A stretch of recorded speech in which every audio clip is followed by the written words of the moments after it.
I got the iPhone 0, guys. I got it from Amazon.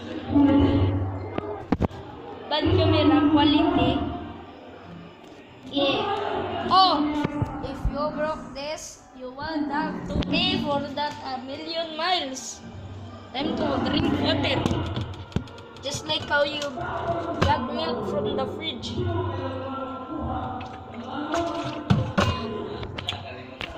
Yeah, I'm about to pee. Ayun, na-pee guys. Right phone. This is waterproof.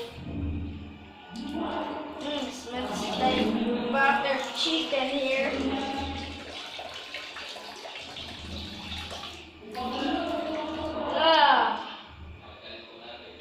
I always pee.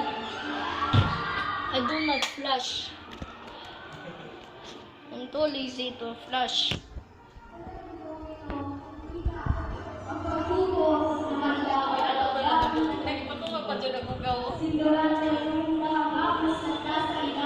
am the king, guys. Even I have iPhone 6. This is my main iPhone. Ano kang kuya yung nundok ang kuya?